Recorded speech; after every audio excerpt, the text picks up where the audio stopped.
Irmãos, vamos ficar em pé, fazer uma oração. Altíssimo e soberano Pai, nós te agradecemos, Senhor, por estar na tua presença hoje. Pai, é o 4º dia da nossa semana teológica e temos certeza que o Senhor tem operado maravilhas através da tua palavra, daquilo que tem sido ensinado neste lugar, para o teu povo, Senhor, e para aqueles que têm visto através da internet. Senhor, meu Deus, nós te pedimos, derrama do teu poder e da tua graça, abençoe, Senhor, ó Deus Santo, cada um de nós essa noite, dá-nos ouvidos para ouvir e entender tudo quanto de ti é mandado, aquilo que está no coração da tua filha Dalvana para passar para nós hoje, que possamos ser edificados por essa palavra. Pai, abençoa o louvor que será cantado, abençoa a vida de cada um, assim te pedimos para a glória e honra do teu nome, fica conosco, amém. E amém, Jesus. Amém? Grupo de louvor, já pode vir louvar o Senhor. Amém?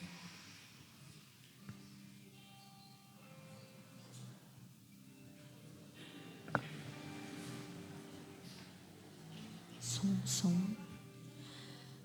Salve a igreja com a paz do Senhor. Amém.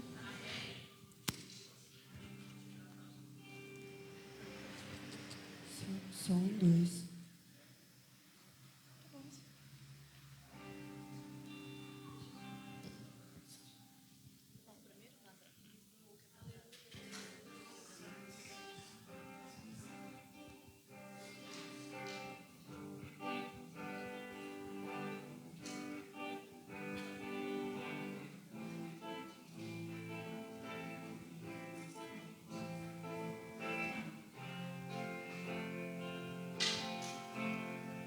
Eu olho para a cruz, e para a cruz eu vou, o seu sofrer participar, da sua obra vou cantar, meu Salvador. Na cruz mostrou o amor do Pai, o justo Deus. Pela cruz me chamou gentilmente, me atraiu e eu, sem palavras, me aproximo, quebrantado por seu amor.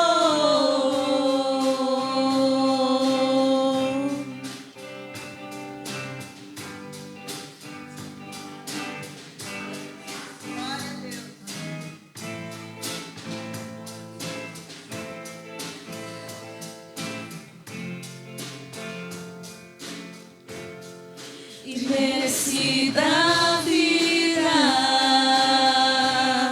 de graça recebi, por sua cruz, da morte me livrou, trouxe minha vida. Eu estava condenado, mas agora pela cruz eu fui reconciliado.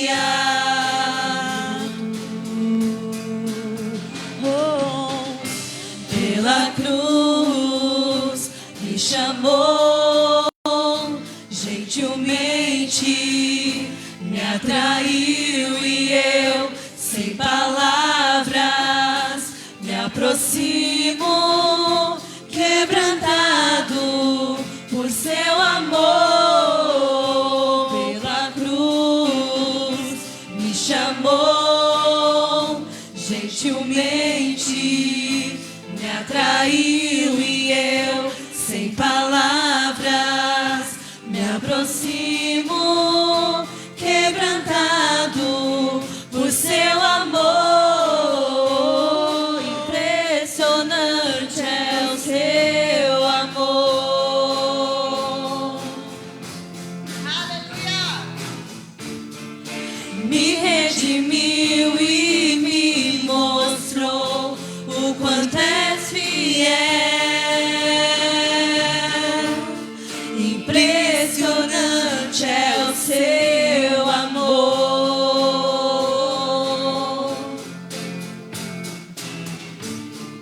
me redimiu e me mostrou o quanto és fiel.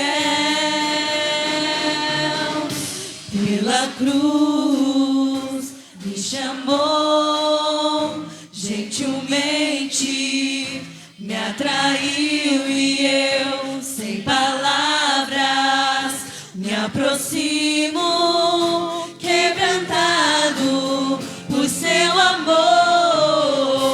Pela cruz me chamou, gentilmente me atraiu e eu, sem palavras, me aproximo, quebrantado por seu amor.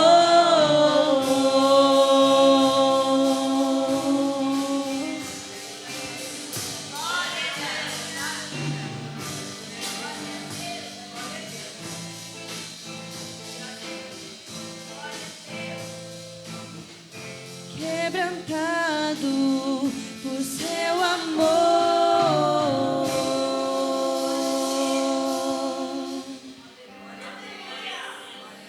Que nessa noite você possa ter contato com o Espírito Santo, que você possa estar em espírito de oração, estar com seu pensamento em Jesus, que seu coração venha estar voltado para Ele. Deixa ser sensível à voz dEle, que o seu coração venha estar aberto para ouvir o melhor de Jesus nessa noite. Glória a Deus. Não há nada igual, não há nada melhor ao que se compara a esperança viva. Tua presença,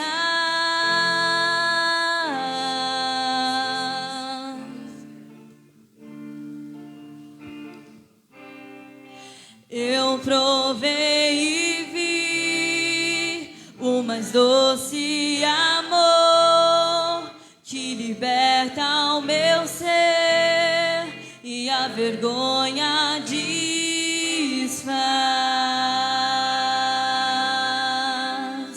Tua presença,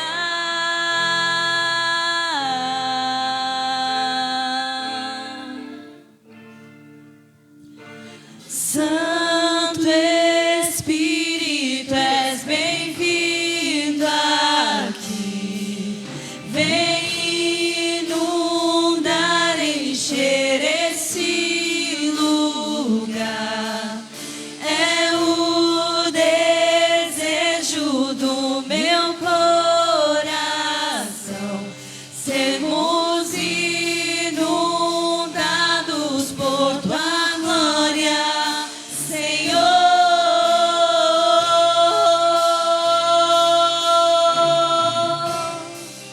Tua glória, Senhor.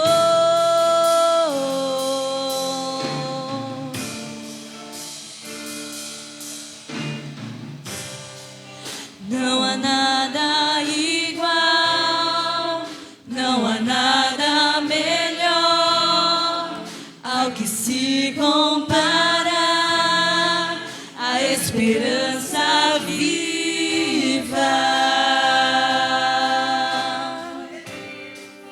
Tua presença,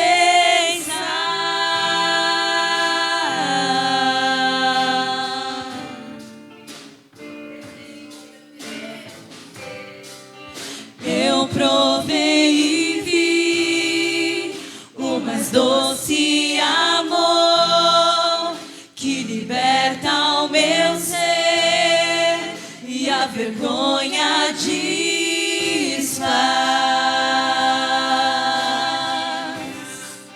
Tua presença,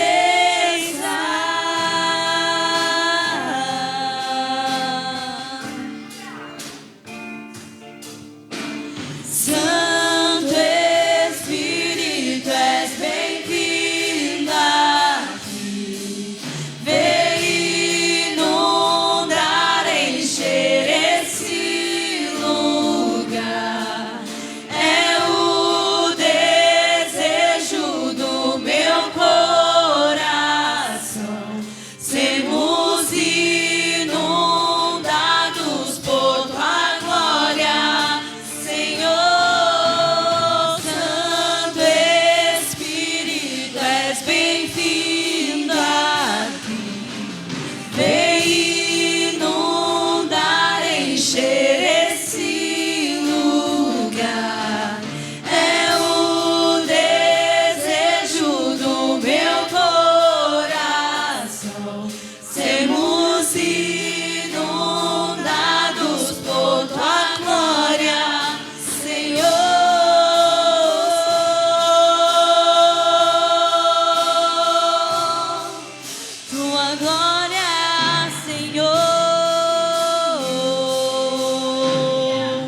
Vamos provar o quão real é sua presença. Vamos provar a tua glória e bondade. Vamos provar o quão real é sua presença. Vamos provar a tua glória e bondade. Vamos provar o quão real é sua presença. Vamos provar a tua glória e bondade.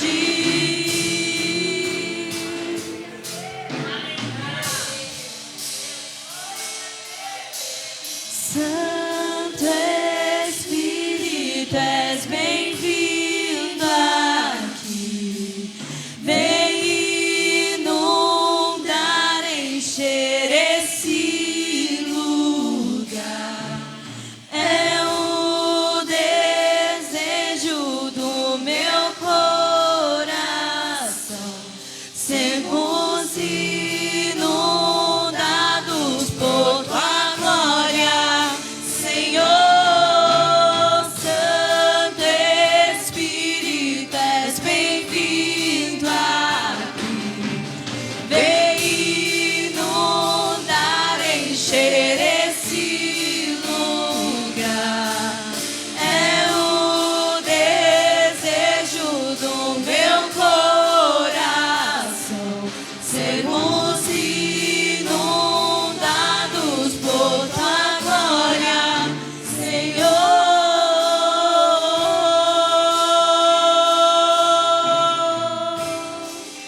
Tua glória, Senhor.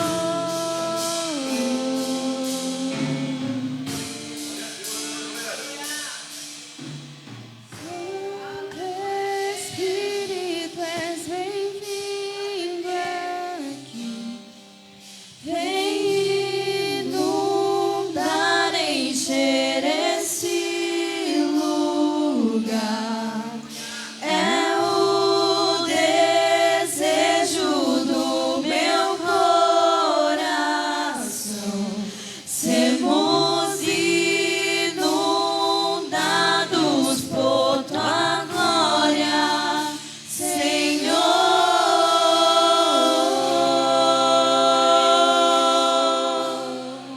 Glória a Deus, aleluia.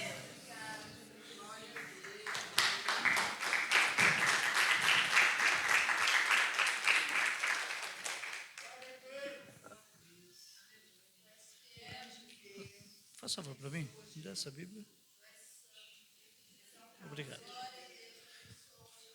Abram suas Bíblias no livro de Provérbios, capítulo 7.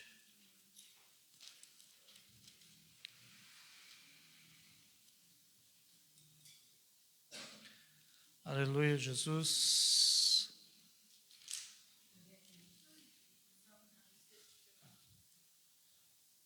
Que venhamos realmente provar quão agradável é a presença do Senhor, para podermos desfrutar o melhor de Deus. Amém? Diz assim: Filho meu, guarda as minhas palavras e esconde dentro de ti os meus mandamentos. Guarda os meus mandamentos e vive, e a minha lei como a menina dos teus olhos. Amém. Pode sentar-se. Eu estou muito feliz por chegarmos ao 4º dia da nossa Semana Teológica, na qual nós estamos aprendendo a cada dia sobre um tema diferente. Já tivemos aqui o pastor Felipe, da Igreja Missão Porta da Salvação, que trouxe para nós um estudo sobre pequenos grupos. Esteve o pastor Marcelo, da Igreja Missão Brasileira da Paz, falando sobre a administração eclesiástica. Eu estive aqui pregando, falando também na quarta-feira sobre a teologia das religiões e as novas heresias. E hoje é com muita alegria que a gente vai receber aqui prata da casa, né? Nossa irmã Dalvana. Pode vir a Dalvana aqui à frente. Ela é psicóloga e ela recebeu a incumbência de falar conosco hoje sobre psicologia pastoral. E ela se preparou, viu? Já faz aí uns 6 meses no mínimo que ela está se preparando para isso. E eu tenho certeza que nós vamos sair daqui conhecendo mais sobre essa matéria e também tendo uma pequena noção de como melhorar, tanto como pastores, como obreiros, e vocês como membros, para parar de dar trabalho para a gente. Amém? Deus abençoe vocês. Vamos receber a Dalvana com a salva de palmas. Amém?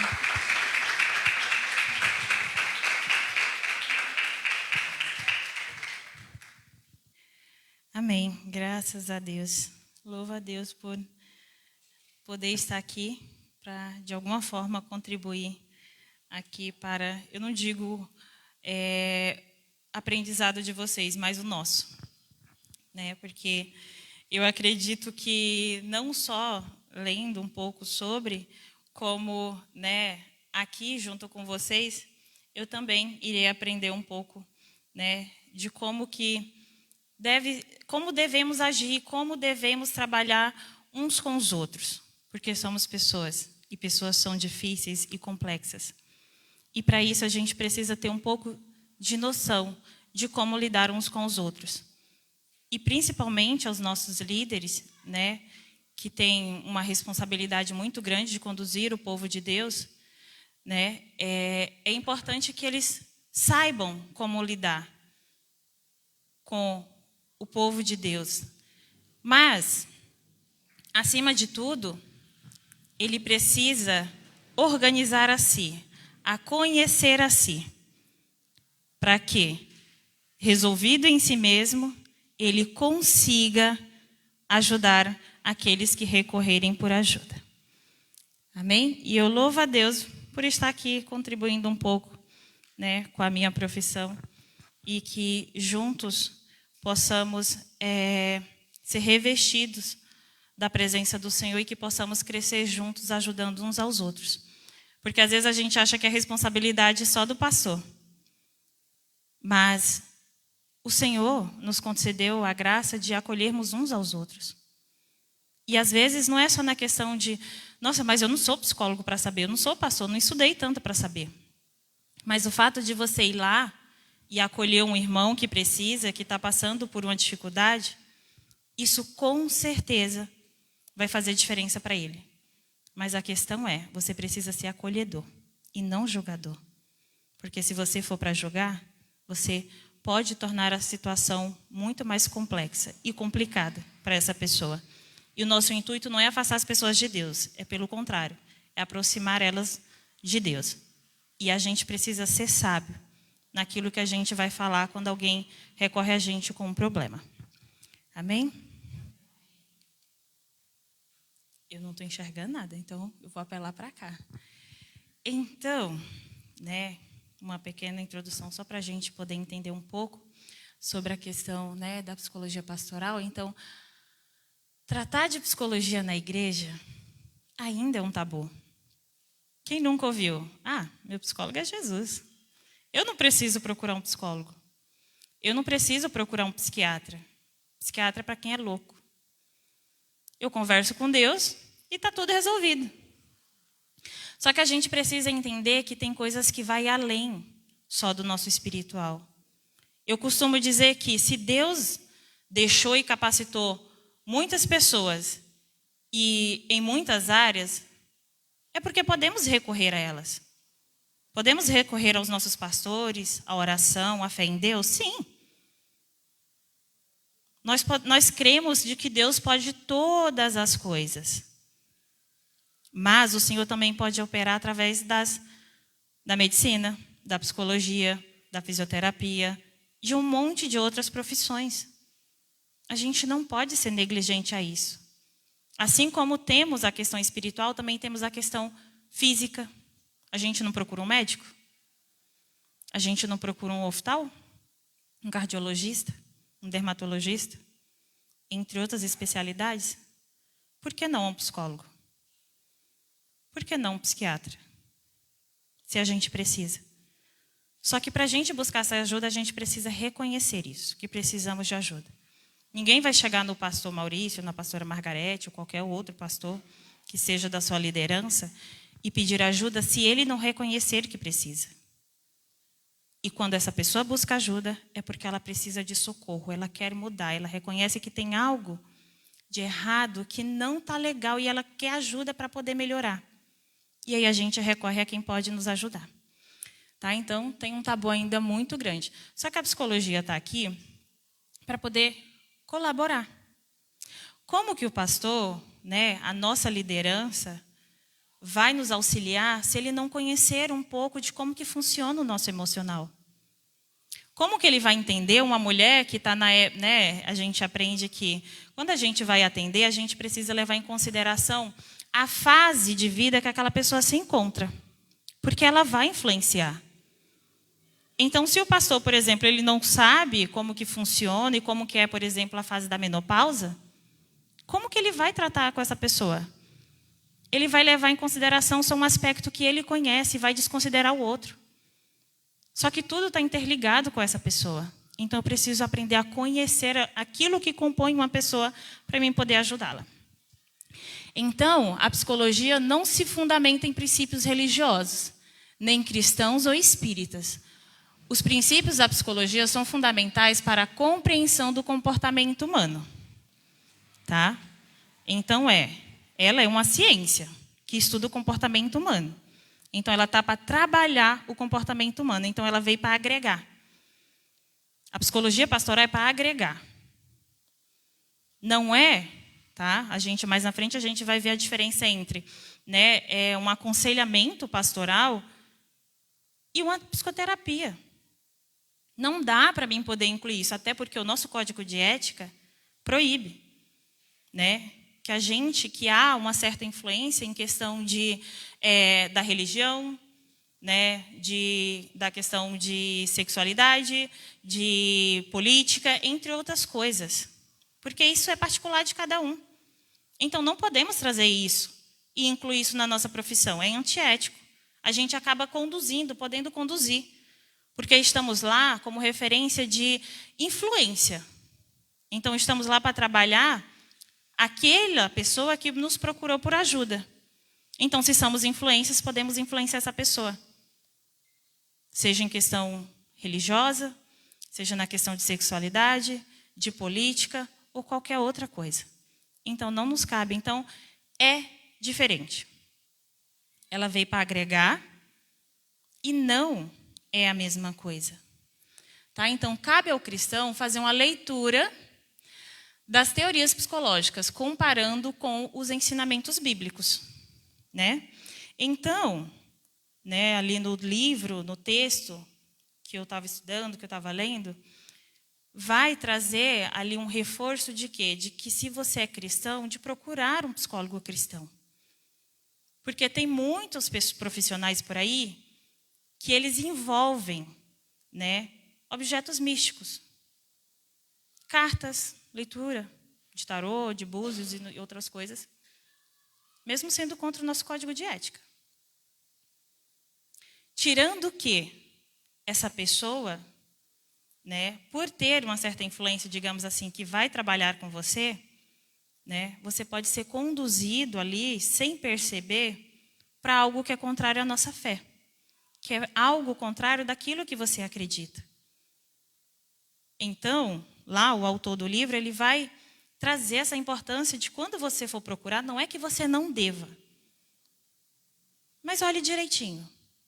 Que abordagem essa pessoa trabalha, como ela trabalha, o ambiente que ela trabalha. E se ela corresponde à sua fé, à sua crença. Tá? E a Bíblia, a gente precisa entender que a Bíblia está acima de qualquer abordagem secular. Então, mesmo que a psicologia trabalhe isso, tá? A questão do comportamento, de como a gente deve lidar, a gente tem que tomar cuidado. Para não achar que porque eu sei, né, de uma ciência que pode colaborar e nos auxiliar nas questões emocionais ou qualquer outra área, não se sobressaia sobre a Bíblia. Porque a palavra do Senhor está acima de tudo e qualquer teoria ou abordagem ou qualquer ensinamento. Ela é a referência para a liderança. Ela é a nossa referência. Né? A gente viu aqui que, independente de quê? Do ensinamento, se é administração, se é um advogado, psicólogo, ou seja qualquer for, a Bíblia é a nossa referência. A gente sempre é ensinado a buscar o ensino da palavra de Deus, que Ele vai nos orientar de acordo com aquilo que realmente o Senhor quer da gente. Então, o que seria a psicologia pastoral? É a área da psicologia responsável por desenvolver técnicas capazes de diagnosticar, prevenir e tratar distúrbios mentais, emocionais e de personalidade. Por isso que é importante que nós, como corpo de Cristo, liderança, tenha conhecimento. Porque como que o pastor vai trabalhar um irmão que traz ali uma questão de distúrbios mentais, emocionais, personalidade, ou qualquer outra questão, se ele não tem conhecimento, se ele não sabe reconhecer? Um exemplo disso, antigamente, né, os médicos, eles eram ensinados simplesmente para cuidar do físico. Então, se de repente alguém ia lá procurar, mas não por questões físicas em si, mas por questões emocionais, projetadas no seu corpo, eles não conseguiam ter esse discernimento. Bom, fiz todos os exames, está ok. Você não tem nada, vai para casa. Porém, a pessoa continua sentindo a mesma coisa. Por quê? Porque o nosso emocional afeta o nosso físico quando ele não é tratado. Então, né, por exemplo, a Organização Mundial da Saúde vai dizer que estar bem, ter saúde, não é só a ausência de doença em si, mas é estar bem fisicamente, emocionalmente e socialmente. Isso compõe a gente. Então, se você está doente, não cuida, isso traz preocupação. E aí a pessoa começa a ficar ansiosa, angustiada, triste, deprimida, afeta o emocional. Esse emocional afetado, intensificado essas emoções, esse sentimento, o que acontece? A pessoa se isola. Quando a pessoa não está bem emocionalmente e ela não cuida, isso acaba afetando o físico. Então, aparentemente, ele começa batimentos cardíacos acelerados, né, sudorese, tontura, ânsia de vômito, insônia ou hipersônia e um monte de outros sintomas que a gente tem. E não tratados, vai afetar o físico. Então, vai deixar de ser só emocional. Quando você passar a fazer um exame, você vai perceber que se tornou físico. E isso vai afetar emocional, físico, relação social. A pessoa se isola também. Não tem contato social, afeta as outras áreas também. Afeta o emocional, que vai afetar o físico. Só que, para os cristãos, tem a questão de quê? Afeta o espiritual. Além de afetar essas três áreas, afeta o espiritual. Porque se você não está bem fisicamente, emocionalmente, afetou a sua relação social, você não vai ter vontade nem de buscar Deus. Não vai ter vontade de orar, ler a Bíblia, de ter comunhão. Então, não dá para a gente ignorar que a nossa questão emocional interfere. Ela faz parte. Então, ela é o campo da psicologia pastoral que aplica e aprimora essas técnicas a partir de uma vertente religiosa. Então, o líder precisa ter esse conhecimento para agregar. Para que na hora que a pessoa busca o aconselhamento dele, ele leve em consideração ali, nas informações, tudo aquilo que estiver envolvendo aquela pessoa. Se foi espiritual, ele vai identificar, porque ele tem conhecimento sobre. Se for emocional também, ele também vai reconhecer, porque ele adquiriu conhecimento sobre. E é por isso que é importante a gente adquirir conhecimento sobre outras áreas também. Porque isso faz diferença. Tá? Então, qual a importância e relevância da psicologia pastoral na igreja? Ela é uma importante ferramenta para que pastores e líderes entendam melhor as características do comportamento humano e consigam diferenciar melhor questões espirituais e emocionais. Se ele não consegue fazer essa diferença, o que acontece? É falta de fé. É porque não está vindo na igreja, porque não está orando. Vocês sabem as consequências de uma fala sem saber o que a pessoa está passando? Quem já passou por isso sabe o quanto é difícil.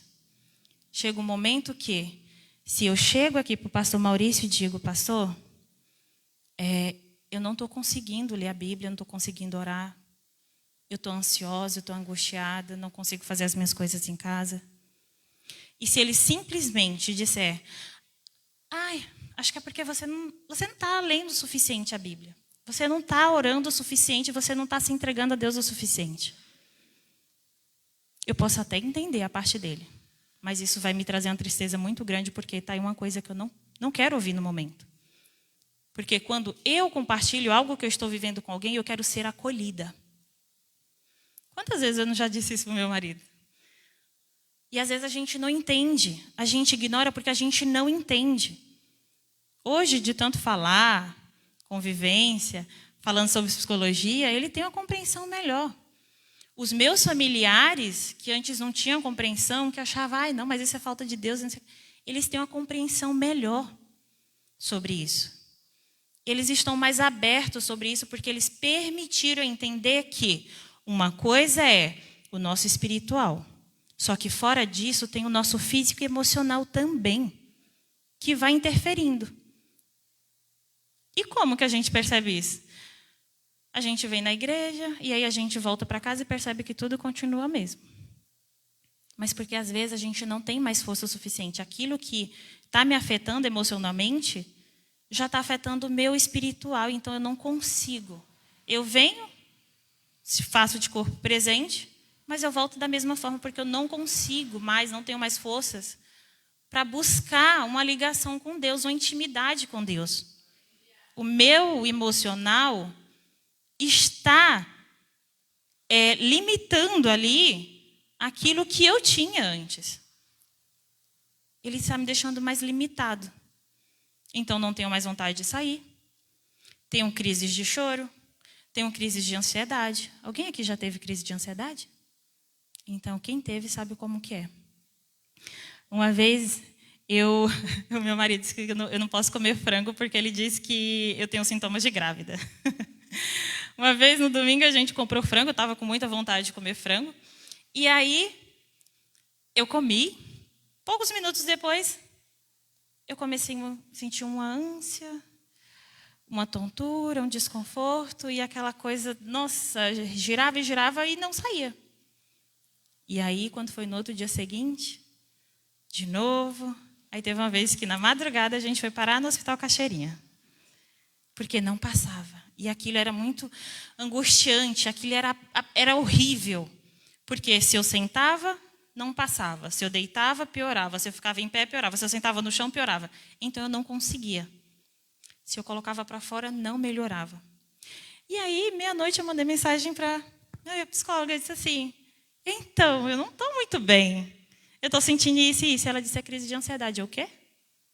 Ela é crise de ansiedade. Era uma crise de ansiedade. E quando você tem uma crise de ansiedade, isso é horrível. Isso desestabiliza a gente totalmente. A gente não sabe, né, como sair daquilo. E o pior de tudo é a gente não saber quando iremos nos sentir melhor de novo. E parece que aquilo ali vai durar a eternidade, né? Então, a psicologia, né, ela tem diversas abordagens. Diversas. Entre que vai trabalhar cognição, que vai trabalhar comportamento, entre outras coisas, que interfere para a gente. Então, é importante a gente conhecer um pouco sobre isso. E quais são as funções e responsabilidades do pastor com o aconselhamento, como conselheiro? O pastor ele foi chamado por Deus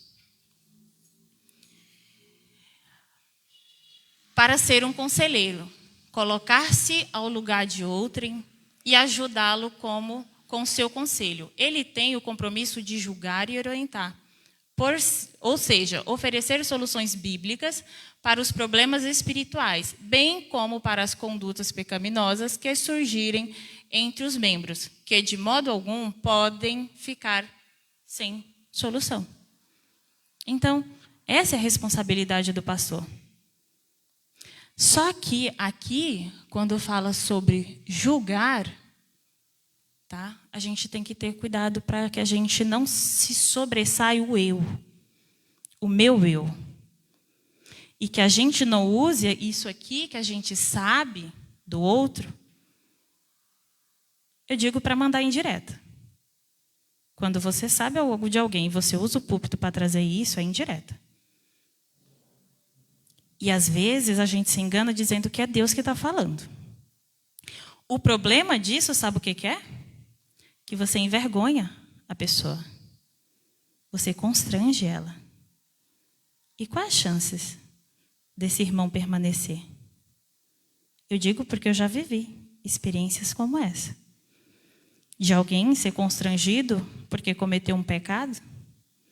E sabe o que aconteceu por falta de sabedoria de quem deveria aconselhar e orientar? Saiu da igreja. E não foi só uma. Foram 2, 3. Só que a nossa liderança ela tem uma responsabilidade muito grande com a igreja. Então ela precisa saber como tratar. E nós, como membros, precisamos saber como acolher, sem trazer aquilo que é nosso, aquilo que eu considero certo, errado, bonito ou feio.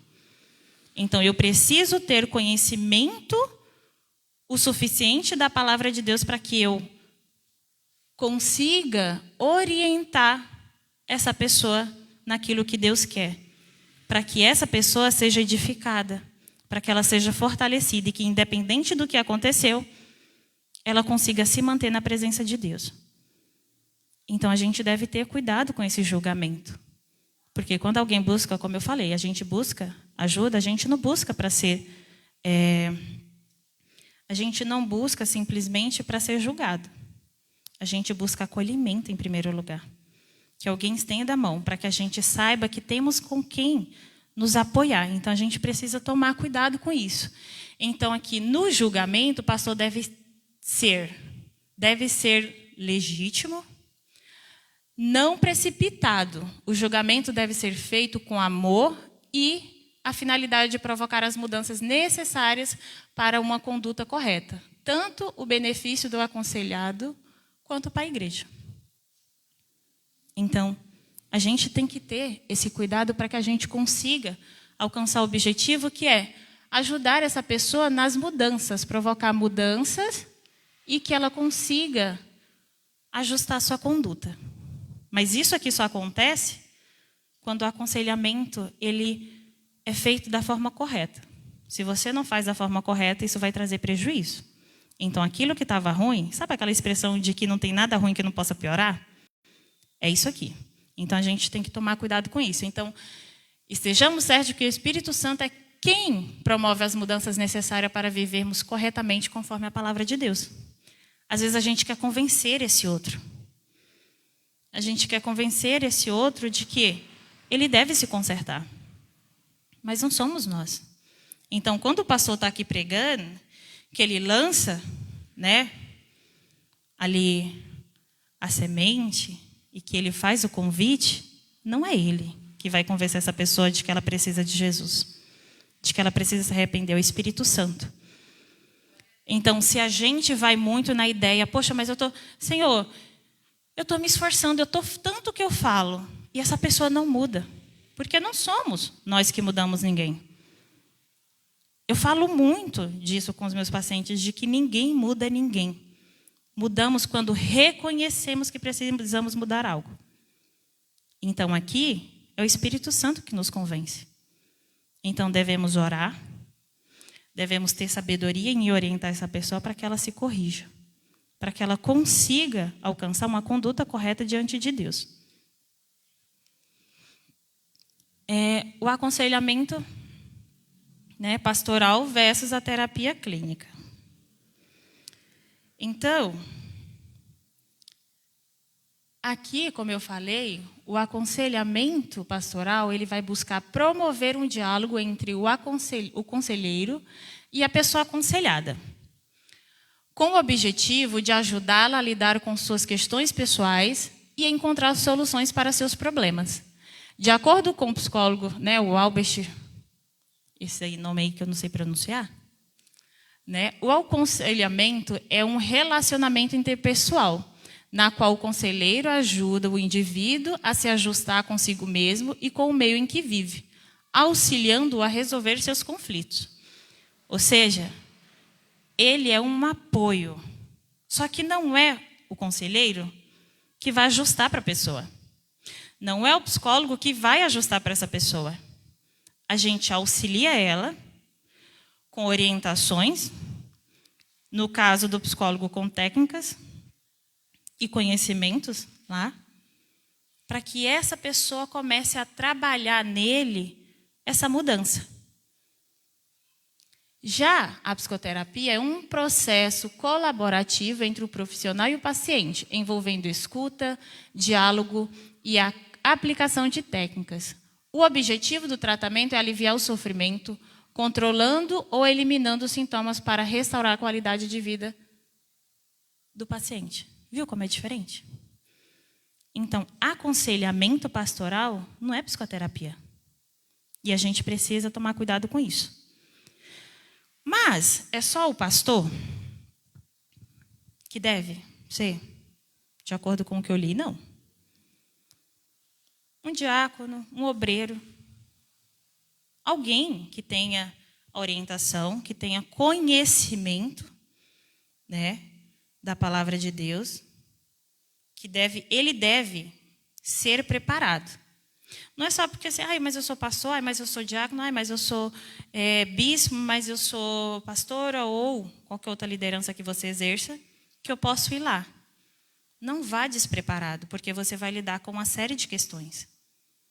Você vai lidar com questões familiares, vai lidar com questões de adolescentes, vai lidar com questões de ideação suicida, abusos, questões, né, com pessoas idosas, entre outras coisas. Se você não sabe nada sobre isso, como que você vai orientar? Então, antes da gente buscar exercer algo na presença de Deus, a gente precisa buscar conhecimento para exercer aquilo. Ontem, eu não estava aqui, mas eu estava ouvindo.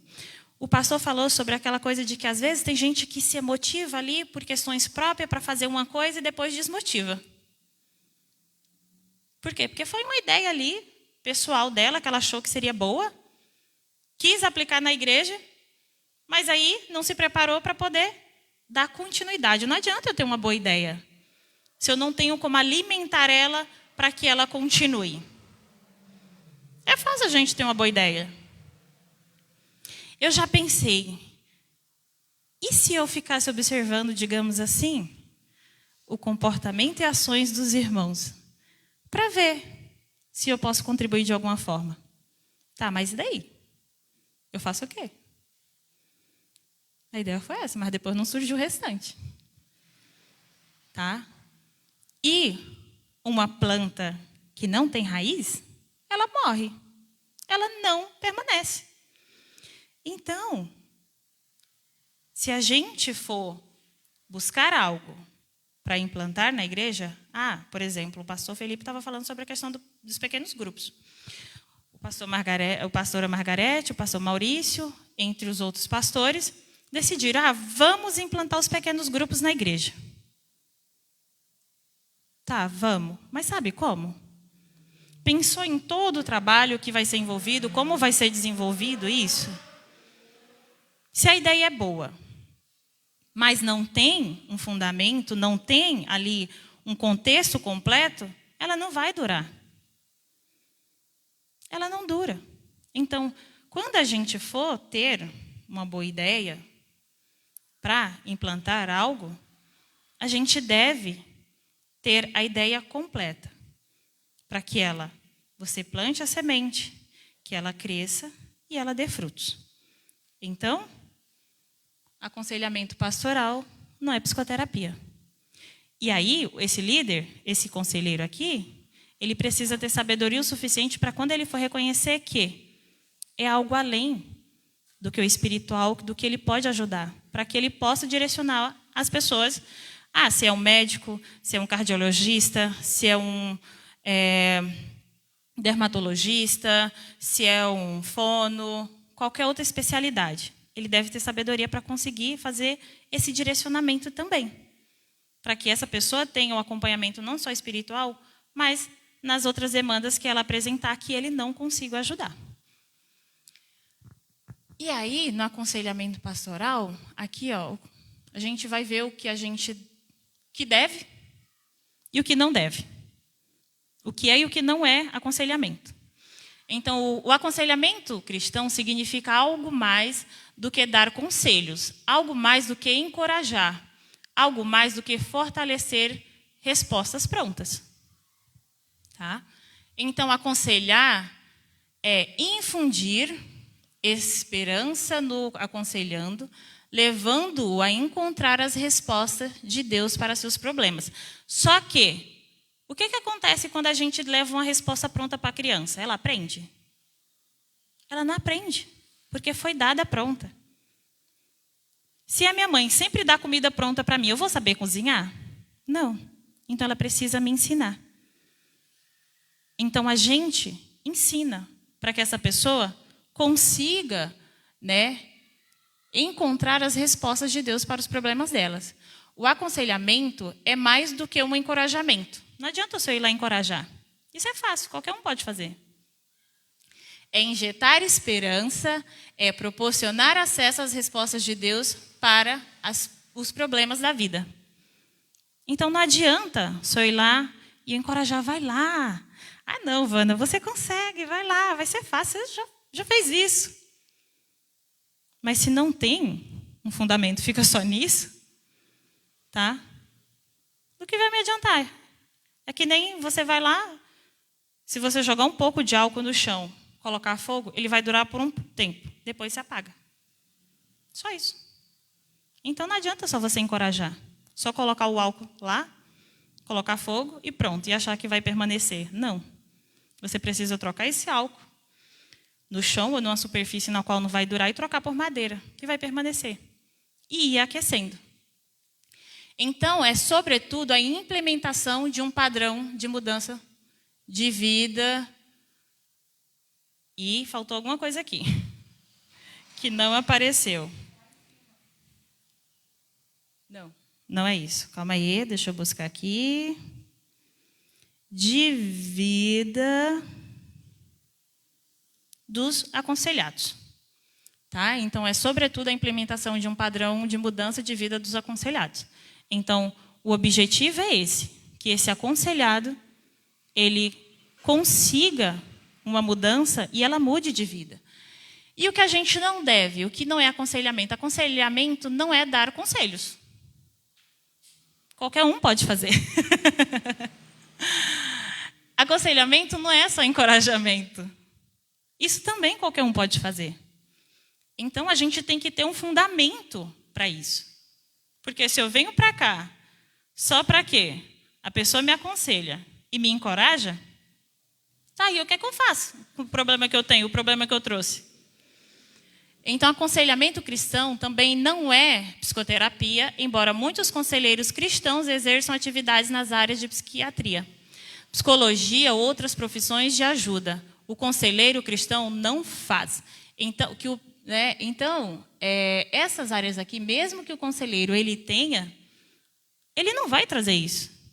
Ele precisa entender que ele está aqui como conselheiro de Deus, baseado na palavra de Deus, fundamentado nisso. E não na área dele em si. Ele pode usar disso como um complemento. Tá? Então, o uso das técnicas profissionais para o desempenho dessas tarefas e sim das habilidades ou técnicas do aconselhamento. Então, aqui no aconselhamento, ele não vai usar técnicas ali da psiquiatria ou da psicologia. Ele vai usar do aconselhamento. Então, essa pessoa deve estar preparada para isso. E os limites e éticas no aconselhamento pastoral. Lembrando que aqui precisa entender que essa pessoa que vai praticar o aconselhamento, ela precisa entender que há um sigilo. Então, o que a Alessandra conta para mim, há um sigilo aqui, para que ela possa confiar em mim. Porque se ela confia em mim, e eu trago aqui então, é que a Alessandra estava comentando sobre isso, isso e isso. Gente, eu vou envergonhar ela. Vai quebrar a confiança. Essa pessoa precisa saber que há uma confiança entre mim e ela para que ela confie e traga. E às vezes a gente deixa de levar as nossas questões para alguém para que a gente possa receber apoio por medo de julgamento, por medo de ser exposto. Porque às vezes a pessoa não sabe que tem coisas que não devem ser ditas. Que aquela pessoa confiou a ti em busca de ajuda. Se fosse para ser espalhado para todo mundo, ela falaria para todo mundo. Então, a personalidade do conselheiro, a sua maturidade pessoal e profissional e seus autoconhecimentos tornam-se variáveis e importantes no processo de aconselhamento. Então, essa pessoa que pratica o aconselhamento, ela precisa ser resolvida. Em casa, na família, nas finanças, no trabalho, nas amizades. Porque eu preciso ser exemplo. Se eu não sou exemplo em casa, como que eu vou aconselhar um casal que está precisando de ajuda? Com que moral eu vou fazer isso? Não tem como. Se você não administra bem as suas finanças, como que eu vou orientar alguém que precisa de ajuda financeira? Que o que recebe não está conseguindo dar conta. Não dá. Você não tem experiência para isso. Uma vez, alguém falando, eu falando sobre algo, nossa, eu preciso falar sobre tal coisa. E ela disse assim, olha, o bom é que assim, você sabe como que é.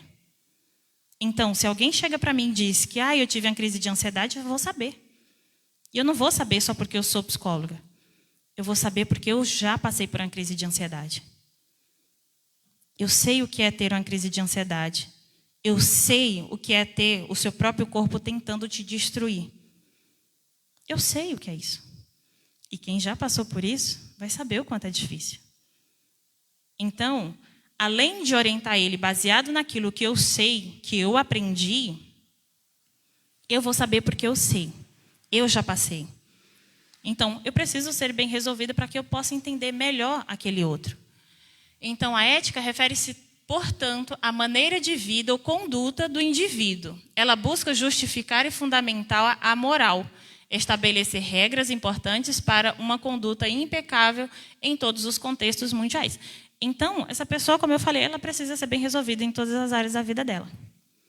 Não dá para a pessoa trazer uma questão, sendo que nem ela resolve a si mesma. Como que eu ajudo alguém a resolver um problema que nem eu estou resolvendo o meu? Não tem como. Eu não vou saber como fazer isso. E lembrando que o que é de cada um é de cada um. Tá? Por quê? Mesmo que eu passe por um problema e o pastor Maurício passe pela mesma coisa, precisamos entender que são pessoas diferentes e isso vai ser diferente. Então, não vai existir um padrão no aconselhamento na qual isso assim, eu tenho esse padrão e eu vou aplicar ela para todas as pessoas em todas as situações que vier. Então, essa pessoa, ela precisa ter jogo de cintura. E por isso ela precisa ter conhecimento, porque cada pessoa é cada pessoa.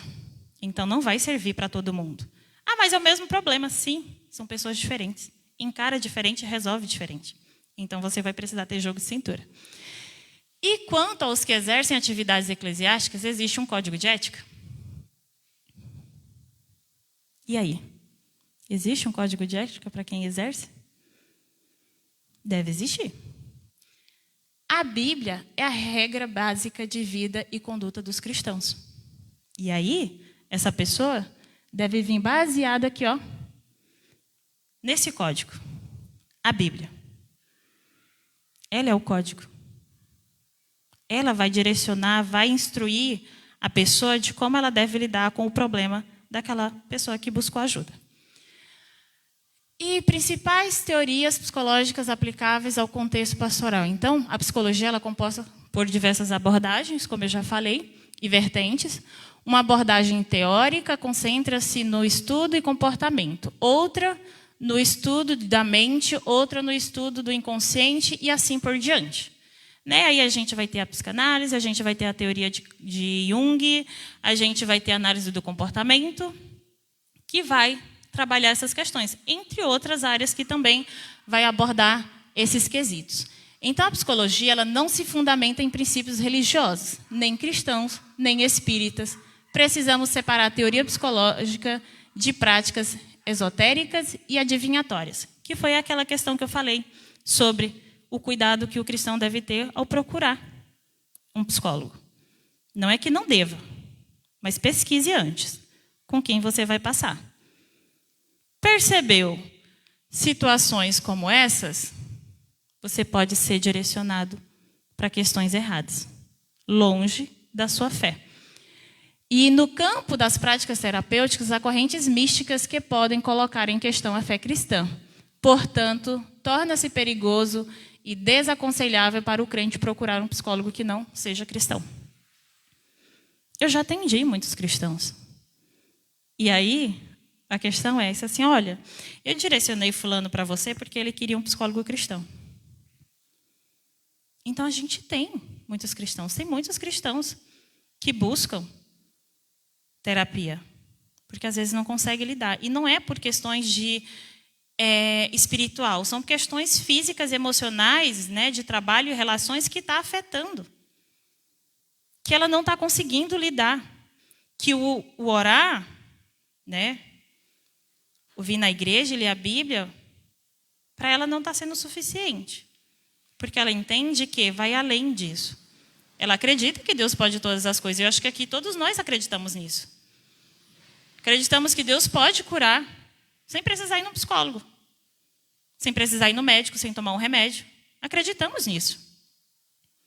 Mas também acreditamos que Deus pode operar através disso também. E aí, a gente precisa ter esse conhecimento, porque senão a gente negligencia. Quem nunca conheceu uma pessoa que sempre negligenciou uma dorzinha aqui, uma manchinha ali, um desconforto aqui, outra ali, e quando foi ver já era tarde. A questão já tinha se avançado. Quem não? Porque negligenciou, se esqueceu de que tinha corpo. E esse corpo funciona. Uma vez eu vi um pastor, ele estava falando sobre a questão que ele estava pregando numa igreja e ele disse que o cristão poderia ficar depressivo. E aí uma irmã do banco que estava lá ouvindo, ela ficou revoltada e saiu. Porque ela disse que como que uma pessoa cheia do Espírito Santo poderia ficar deprimida? E ele disse assim, como que uma pessoa cheia do Espírito Santo pode usar óculos? Precisa ir no oftal. Precisa ir no médico. Como? Gente, não é porque somos cristãos e acreditamos em Deus que estamos isentos dos limites do corpo que temos. O nosso corpo não é diferente. Ele está sujeito a qualquer coisa deste mundo. O fato de sermos cristãos não nos torna melhor de quem está lá fora. Não vai evitar com que a gente precise de um médico do que a gente precisa de um remédio. A gente vai precisar. Não isenta a necessidade de você procurar um psicólogo, ou um psiquiatra, ou um médico, ou um oftal. Tá? Somos seres humanos como qualquer outro. Estamos sujeitos. Quando Jesus veio à Terra, ele estava sujeito a... Ele passou fome, ele chorou, ele sentiu dor. Mesmo sendo Deus, ele não isentou de sentir aquilo que o ser humano. Ele é o nosso maior exemplo de aconselhamento. Ele é a nossa referência de que Por que Cristo passou tudo o que passou e nós não? O que nos torna melhor do que Ele? A gente é melhor do que Cristo? Nunca. Nunca. Então, tudo aquilo que Ele viveu e Ele ensinou é para que a gente tome como exemplo, que estamos sujeitos aqui. E aí a gente precisa, né, tomar cuidado, conhecer a pessoa para que a gente veja como se achega. Por quê? Ele fez isso. Ele tinha todo o cuidado e delicadeza de saber, ele buscava conhecer, ele usava ali aquilo que as pessoas usavam para trabalho, a linguagem deles, para se achegar a eles. Não adianta eu chegar e falar, né, como psicóloga, sobre alguns quesitos no meio de uma pessoa que não sabe nem o que é isso. De nada vale. Como que eu vou instruir essa pessoa desse jeito? Não vou. E a integração entre a fé e a psicologia. A psicologia ela possui ferramentas de relevância para o aconselhamento cristão e tornou-se útil para o mundo religioso. Não dá para os nossos líderes nos liderar e desconsiderar o emocional que temos. Precisamos conhecer todo o contexto que faz parte do ser humano, para que a gente consiga auxiliar. Então, auxilia nos momentos em que o sentimento religioso não apresenta solução. Tá? Eu sei que uma palavra vai nos confortar. Só que tem coisas que a gente precisa que é do médico, que é do psicólogo, do psiquiatra, do oftalmo. Ou seja, tudo aquilo que compõe a gente precisa trabalhar para que o nosso corpo e tudo que é em nós trabalhe em conjunto. Então, devemos ter conhecimento teológico para lidarmos com as questões espirituais e também precisamos ter conhecimento sobre o desenvolvimento e personalidade humana para lidarmos com questões emocionais. Isso aqui, né, eu trabalho muito com os meus pacientes, porque eu sempre digo, está lá uma mãe levando um adolescente, uma criança. E eu sempre reforço, como que você vai lidar com a sua criança se você não entende a fase na qual ela está? O comportamento dela diante daquela fase. Não vai saber lidar. Eu preciso entender o papel da minha mãe, a fase que ela está, o que eu significo para ela, assim como ela precisa me entender a fase que eu estou. Qual o papel que eu exerço? Para que eu aprenda a lidar com ela e ela aprenda a lidar comigo. Se eu não tenho conhecimento disso, se eu não tenho conhecimento do desenvolvimento humano, das fases que nós passamos, quais são as características de cada fase, eu não consigo ajudar a outra pessoa, porque eu não tenho conhecimento do que ela está passando. Então, por meio da psicologia, podemos compreender a nós mesmos e as pessoas com quem nos relacionamos, pois ela nos permite enxergar nosso interior e entender por que reagimos de determinadas maneiras e em situações. É comportamento. É emocional. É a psicologia que vai te ajudar aqui. O emocional, a gente trabalha com o irmão, a gente trabalha com a nossa liderança, a gente trabalha ali na Bíblia, orando, esse tipo de coisa. O emocional, a gente trabalha ali com quem pode nos ajudar. A Bíblia pode nos orientar sobre isso? Sim. Mas, às vezes, é necessário que a gente tenha alguém que tenha conhecimento sobre para nos orientar. Porque, às vezes, a gente sabe o que está passando, mas a gente não sabe como lidar com aquilo. E quais são algumas práticas e técnicas de aconselhamento, né, pastoral? Então, para exercer o ofício da liderança, o líder precisa atentar para as seguintes ações. Né? Deixa eu pegar aqui, porque eu só coloquei alguns pontos.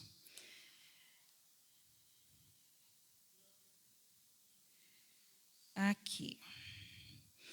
Então, ele precisa exercer a comunicação, né? Que a informação deve ser transmitida de maneira clara, simples, transparente e objetiva, de modo que a pessoa fiquem ligadas, né, nos objetivos e a serem alcançados. O ato de comunicar exige um retorno ou uma resposta daquele que recebe a mensagem. Então, para que eu entenda, precisa haver uma comunicação entre a gente. Né? E aqui, né, num dos ofícios, ele precisa saber delegar tarefas. Sabe um exemplo disso aqui de delegar tarefas? A gente tem Jetro, que chegou e orientou Moisés, porque Moisés estava carregando a carga de todo mundo. Ele não conseguia dar conta. sobrecarregava, o pessoal ficava sem problema. Com problema porque não dava. Jetro chegou e aconselhou ele a dividir tarefas, o que se tornou mais fácil. Aqui, né, a gente tem as meninas que decoram, tem o grupo de louvor que prepara e organiza tudo, tem os pastores que cuidam de uma outra parte, a gente tem a mídia quem cuida da mídia, entre outras coisas. Isso é distribuir tarefas, né? Que é um processo contínuo pelo qual o líder deve atribuir novas responsabilidades e autoridades, levando as pessoas a se resolver suas capacidades ou dons na direção do objetivo, né? Então, ele delega, né, tudo isso para que ele consiga dividir o fardo também. A pastora Margarete, o pastor Maurício, os nossos outros pastores, ele não dá para carregar a igreja inteira em todos os contextos, em todos os ofícios, não dá. E precisa motivar os outros e a si mesmo. Então, o líder, ele precisa descobrir o potencial de cada pessoa, elogiá-lo, aceitar novas ideias e estimular as pessoas a participar de decisões em busca dos objetivos pretendidos. O objetivo que a igreja tem. Então, a pastora Margarete, o grupo de louvor. Aí a gente diz assim, a gente dá ideia. A gente dá ideia para poder agregar. Porque se a gente deixa só a Gabi, só os pastores decidir, isso pode acabar se tornando um pouco mais difícil. E aí a gente não chega num consenso. E a gente também precisa planejar. Trata-se de organização, de organizar nossas ações visando alcançar nossos objetivos, né? Então, juntos, a gente pode, né, planejar para que nossas ações elas visem, alcancem o objetivo, que é adorar a Cristo, oferecer um culto que seja agradável, trazer louvores que alcance o coração e toca no coração daqueles que estão ouvindo, trazer uma palavra, né, que aquece o nosso coração, de ensinamento, que possamos conhecer mais de Cristo para que a gente possa ter direcionamento de vida e que Deus seja, né, ali o centro, guiando a gente para aquilo que Ele quer da gente. Então, aconselhar é conduzir a maturidade, a ensinar a pensar de forma a produzir uma mente transformada que influencia o comportamento das pessoas e resulta em sentimentos construtivos. Questões... Gente, eu estou quase terminando, tá? O Gu disse assim, olha, se atenta a hora. Eu falei assim, gente, mas se me deram uma função, eu preciso levar. Então, sejam pacientes, eu já estou terminando, tá bom? Me perdoem. Então, aqui em algumas questões do aconselhamento, a gente pode ter transtornos mentais e emocionais, problemas familiares e conjugais, questões de identidade e propósito de vida. Então, o líder precisa saber, primeiro, governar a si mesmo, bem, mantendo o controle sobre todas as coisas, todas as áreas de sua vida, seu tempo, suas finanças, sua vida pessoal e moral, sua família, etc. Quem não consegue gerenciar a si mesmo, não terá condições de administrar a Igreja de Cristo. 1 Timóteo 3, do 1 ao 7.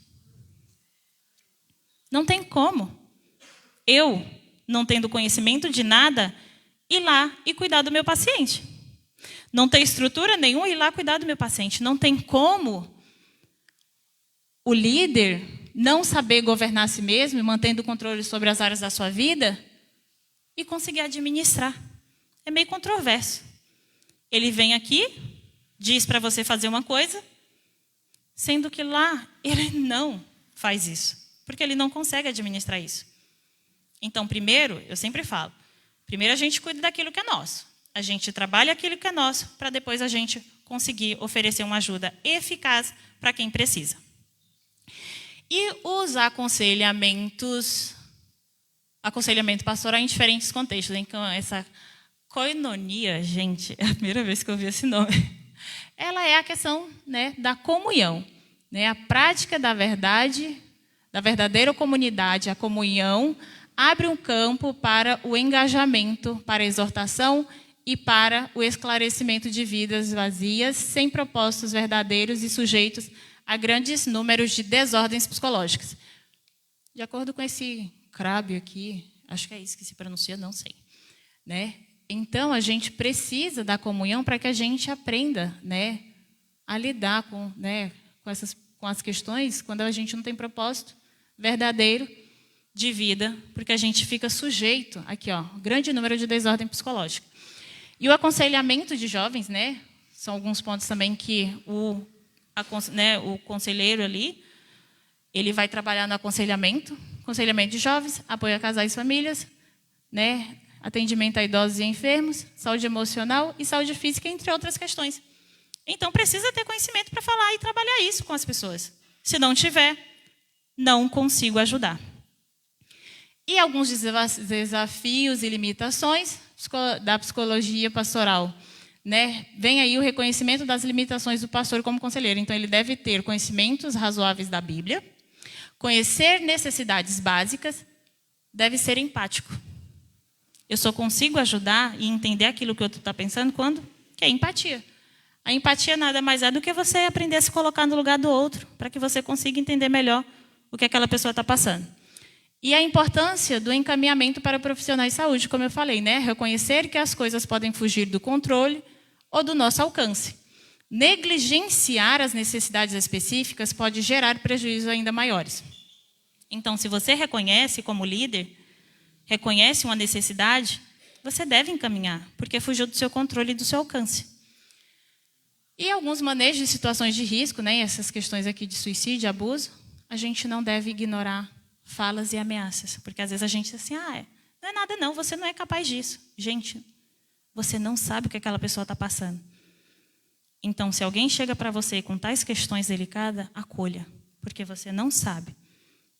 Você sabe do que você é capaz em uma situação extrema? Porque eu não sei. Tá? Então, não negligencia falas ou ameaças. Formação e capacitação em psicologia, né? Programa de treinamento. Então, é importante que o pastor, né, o líder, participe, né, de treinamento, de capacitação. A importância, né, que é para os líderes estarem sempre preparados para lidar com situações que possam surgir no meio da igreja. Recursos materiais e apoio, gestos, olhares, sinais, desenhos, símbolos e até o próprio silêncio estão inclusos nesse tipo de comunicação. Acrescenta também que o ambiente para o aconselhamento deve ser favorável. Isto é acolhedor, produtivo. Em qualquer lugar? Não. Essa pessoa precisa se sentir à vontade. E aí, né, tem a importância da supervisão e do autocuidado. Compartilhar um com o outro. Olha, eu não estou conseguindo lidar com isso, que você me recomenda, porque às vezes o outro tem mais conhecimento. O outro tem um conhecimento que talvez eu não tenha. Então, a gente deve buscar, né, dar uma importância aqui à supervisão e ao autocuidado. E, finalmente, para a gente concluir, acreditamos que, como igreja, devemos cuidar cada vez melhor dos que se aproximam dela, quer cristãos ou não, e estendermos tal cuidado para com os grupos sociais que vivem no entorno da igreja, auxiliando os que procuram a igreja por causa de dificuldades ou problemas que vivenciam ainda que não conheçam a Cristo como Salvador. Então, a gente pode usar desses meios aqui para quê? Evangelizar. A gente não faz isso? Né? No dia aqui das crianças, a gente foi ali na pracinha, as meninas foram, evangelizaram as crianças, chamaram, né? Então, a gente precisa ter esse conhecimento aqui, porque através das nossas ações, alguém pode se aproximar de Cristo. Alguém pode reconhecer Cristo como seu Salvador. Então, é importante que a gente tenha, né, que a gente possa acolher, né, esses grupos sociais. A gente não fez, né, acho que foi dia 20 de novembro, a gente fez ali um trabalho social aqui na igreja, né? A gente teve dentista, teve psicólogo, teve corte de cabelo. E assim as pessoas se achegam a Deus, se achegam à igreja, elas começam a conhecer. E cabe ao líder assistir essas pessoas e dar a elas a oportunidade de compartilhar de seus problemas, proporcionando o apoio e ajuda que elas precisam. Tá? Então, eu preciso ter confiança e segurança na minha liderança para mim poder chegar. Só que essa liderança, esse conselheiro, ele precisa demonstrar acessibilidade. Ele precisa demonstrar que é confiável para que eu chegue, converse e ele me oriente. Porque se eu sei que vou buscar ajuda e depois a pessoa usa daquilo que eu falei, como eu já trouxe aqui, e usa como exemplo, mesmo que não cite. Mas a pessoa sabe que é com ela. Ela vai se sentir constrangida. E, para trazer um exemplo bem rápido de coisas que, às vezes, a falta de conhecimento no aconselhar e acolher as pessoas pode trazer prejuízo. Quando eu trabalhava, não lembro se foi no meu primeiro emprego, eu ouvi de algumas pessoas dizer assim, uma vez eu fui na igreja e eu nem entrei, eu só fiquei na porta. Mas eu estava de bermuda. E o pastor me expulsou. Essa pessoa disse, eu nunca mais voltei e nunca mais eu vou na igreja. Olha como é grave isso. Em outro momento, uma adolescente engravidou. E aí, o pastor reuniu todo mundo, todos os jovens, e trouxe a situação e expôs para todo mundo.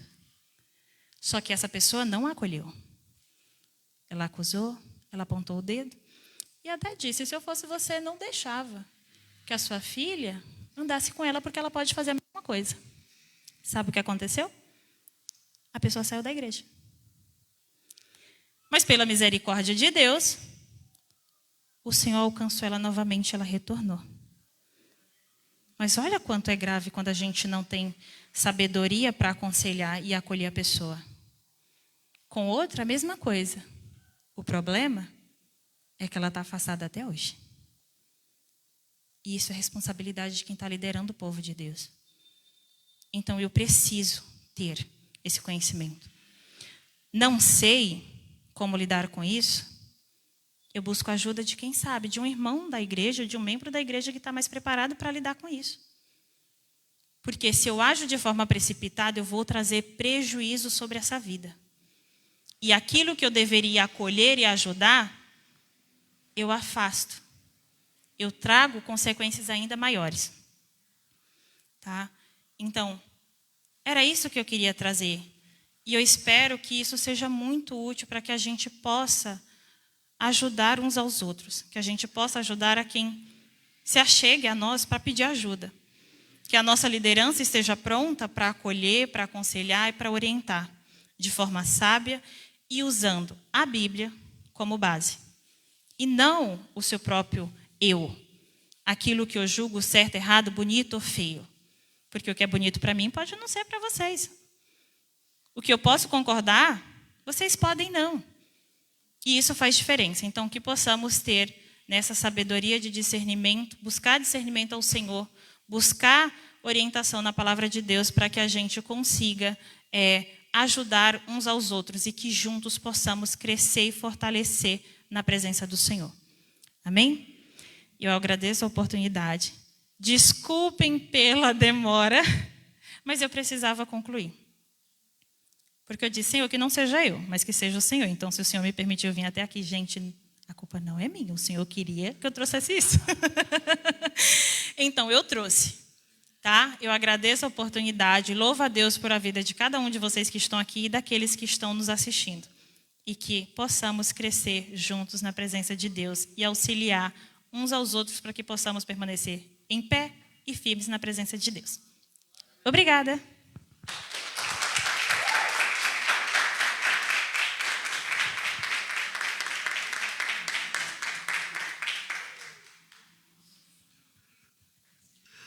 Aleluia. Gostaram? Amém. Quando eu fiz administração de empresas, eu tive psicologia voltada para a administração de empresas para entender comportamento de grupos. Fiz direito, tive psicologia voltada para o direito, psicologia jurídica, para compreender o comportamento humano dentro da área do direito. E aqui não é diferente.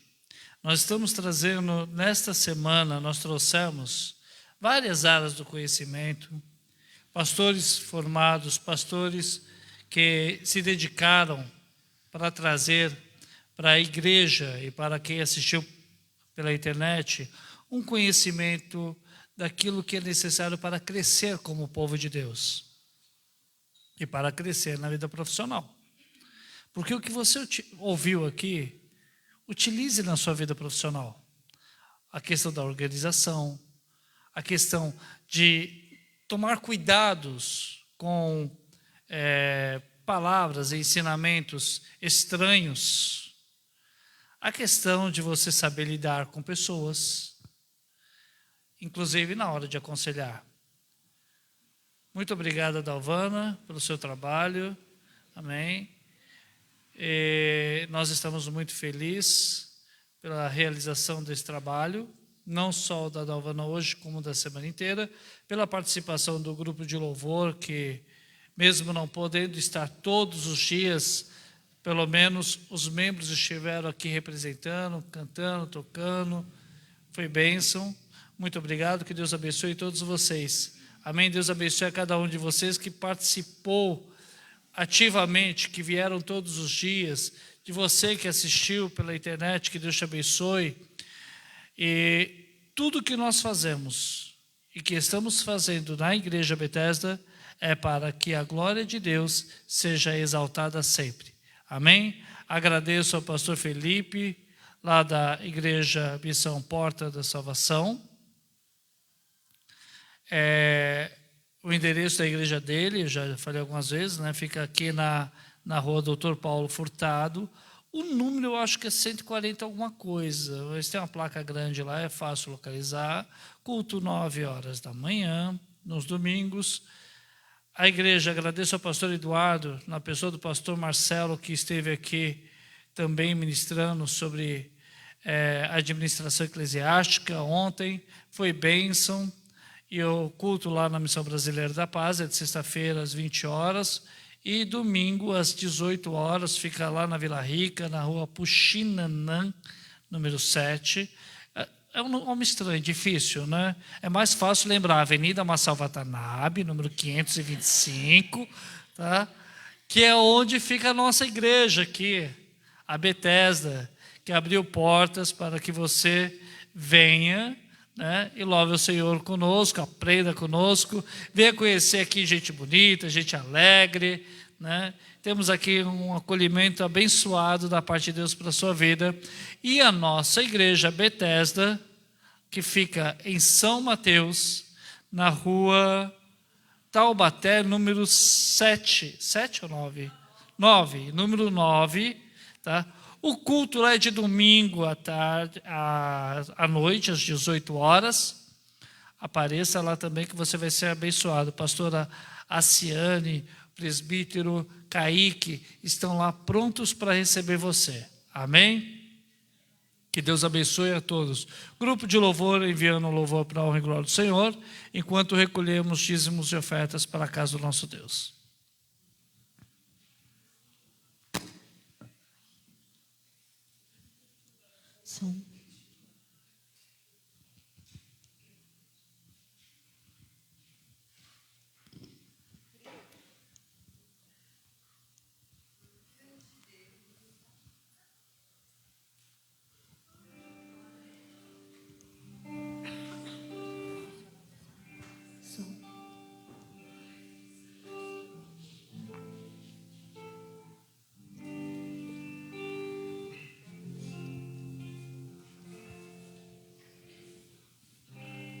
Bem sei eu que tudo podes, nenhum dos teus planos podem se frustrar. A vontade é tua e a minha vida em tuas mãos está. Nenhum dos teus planos podem se frustrar. Oh, nenhum dos teus planos podem se frustrar. Não se frustrarão, não se frustrarão os planos de Deus, ninguém impedirá. Pode o vento soprar, a terra pode se abalar, mas o Os planos de Deus, ninguém impedirá.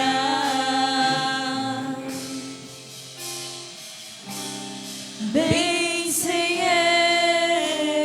eu que tudo podes, nenhum dos teus planos podem se frustrar.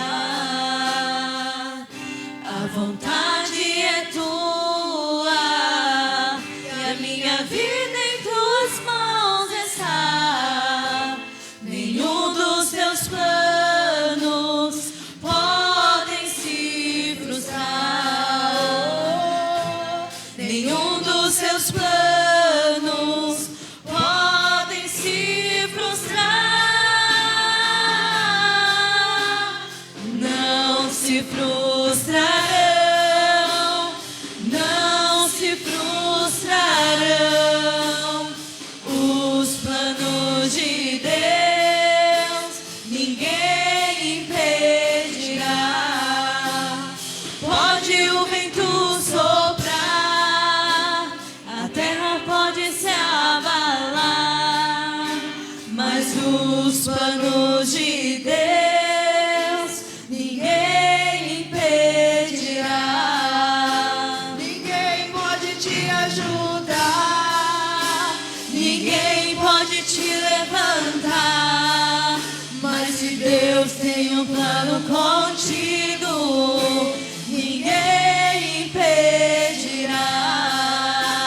Ninguém pode te ajudar, ninguém pode te levantar, mas se Deus tem um plano contigo, ninguém impedirá.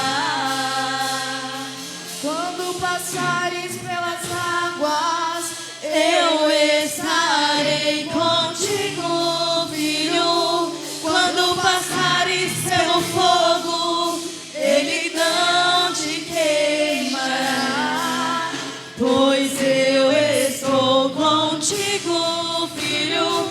Eu estou contigo, filho.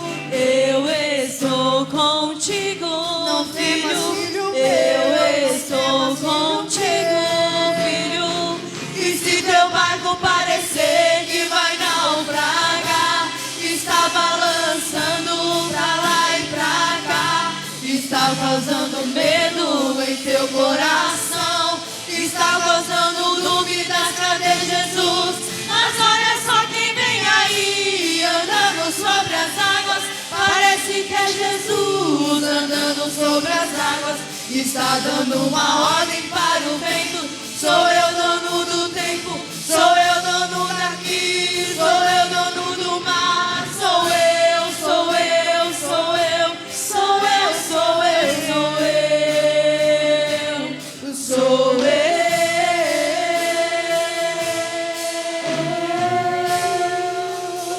Ninguém pode te ajudar, ninguém pode te levantar, mas se Deus tem um plano contigo, ninguém impedirá, pois eu estou contigo, filho. Eu estou contigo, filho. Eu estou contigo, filho. Eu estou contigo.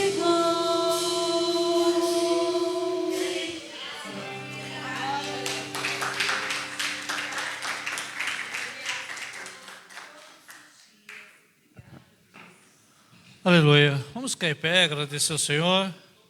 Para você que está assistindo e também para vocês que aqui estão, amanhã o vídeo já estará no YouTube, tá? Nós temos uma conta no YouTube, não podemos ainda filmar e oferecer por lá o ao vivo, mas amanhã estará já no YouTube e você vai receber o link no seu WhatsApp.